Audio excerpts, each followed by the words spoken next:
Good morning, YouTube. I have a couple of my favorite farming days ahead as I go down to the crop area and raise the beds. So what I've done here is just dropped an old piece of fence post. I tied the drip tape to the fence post. I fed the plastic mulch underneath and through, and then I'm just gonna wrap it underneath that fence post. Did this pretty successfully last year, but I was running into other problems that made it impossible to do by myself, but I'm just gonna give it a shot this morning. Fingers crossed.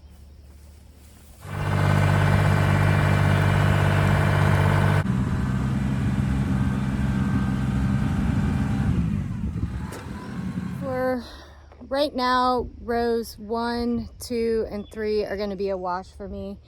This area here just didn't get tilled through when the tractor was being turned, so the water has just ponded in this area. I'm going to start over here with what I'm guessing is row 4 from last season. It's mostly dry all the way across the field until that wetland area. So I'm gonna try and stick what I can do instead of wasting my time struggling through something that obviously just needs to dry up. It's really, really muddy. This is a drip tape, and I'm just gonna tie it onto this post here. It's not too terrible doing it this way with the fence post, as long as when I drop the raised bed maker that the coulters aren't on the back side of the fence post.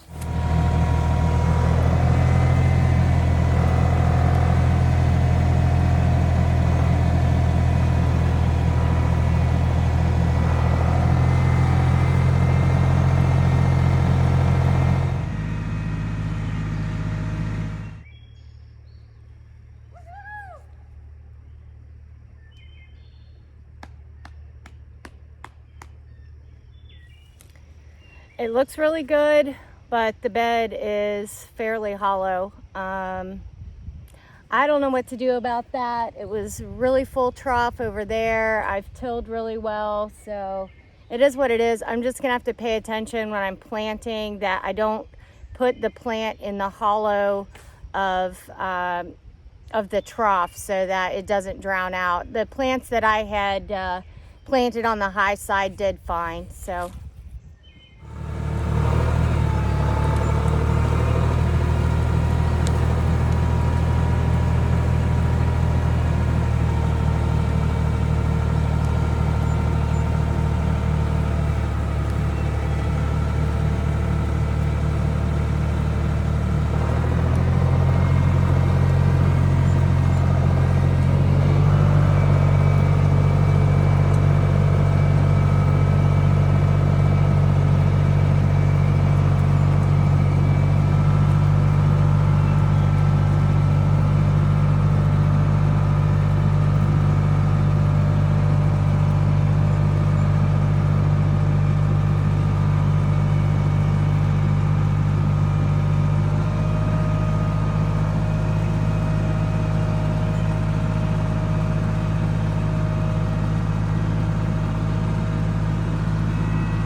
I was just looking at that roll of plastic mulch and I could see there were like 4 layers, and I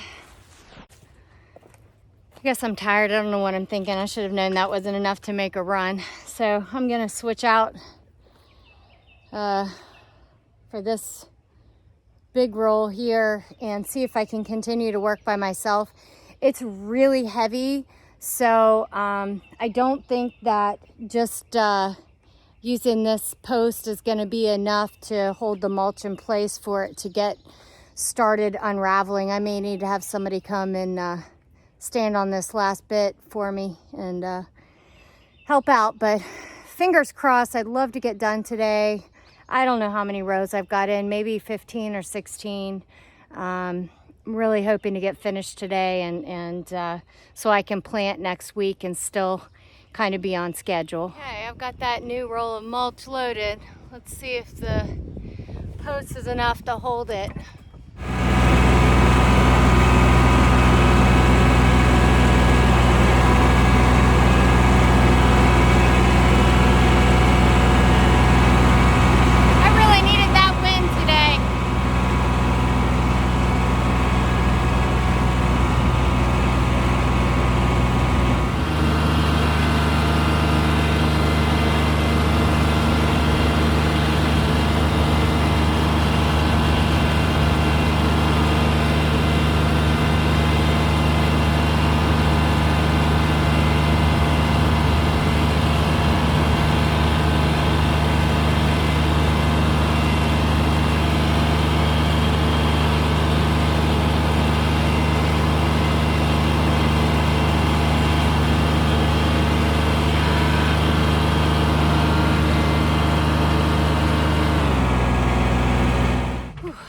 Needed that wind today. Good deal. So as I've been progressing, I kind of got in a groove where I would basically clean up the ends of the previous row at the end and start of the row I'm working on. And I don't know if this is gonna work or not, but I'm kind of prepping for my irrigation system at the same time. I have these end caps that go on the end of the drip tape to stop the water flow. And last year they kept blowing off, so I'd constantly have to monitor them. And this year I saw a trick on another YouTube farming page where they were folding the ends of the drip tape over like that and then cutting a piece and sliding that in like a sleeve. And I can probably show a little more about that whenever I do connect the irrigation system, and I have somebody down to help film all of this. But I'm just kind of making a sleeve and sliding that folded over piece of drip tape into it. It's not a perfect fit, but if it will prevent blowouts and if it's more secure, I'm all about that. That'd save me a lot, and then I could just focus on identifying where the leaks are. And then I just fold up the plastic mulch that's left over and then dump some soil on top of it, then drag it over and set up for the next run.